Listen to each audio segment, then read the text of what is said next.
Breaker 1-9, we got a fast food Hebrews biscuit on the loose. Chapter 4, verses 1 through 3.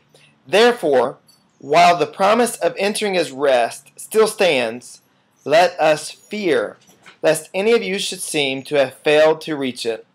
For good news came to us, just as to them, but the message they heard did not benefit them because they were not united by faith with those who listened.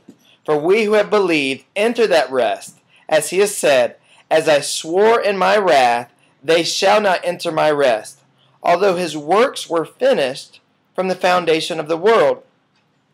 From there, it's going to take us into saying that's when God rested at the beginning, after these first 6 days of creation.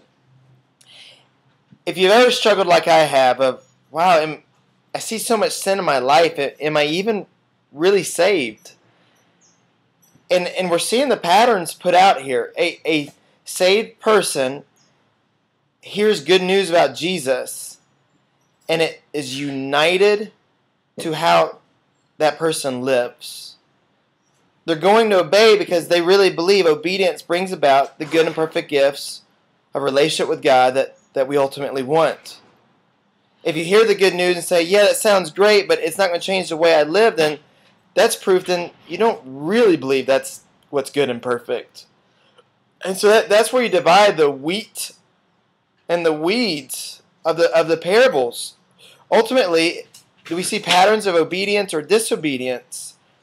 Okay, yeah, I'm starting to see a pattern of obedience in my life, and yet I'm very conscious of my sins of pride, all sorts of sins, and that's where I see the part of chapter 2 saying, yeah, Jesus took fully part of our humanity and was tempted, and he can understand us, and we're going to get later here in 4 and say, and yeah, he will keep giving us grace and mercy.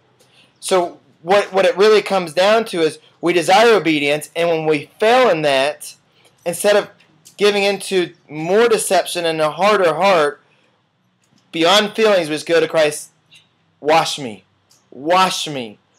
make me right again, put me on that eternal path, make my way straight again. I want to unite my actions with the good news I've heard.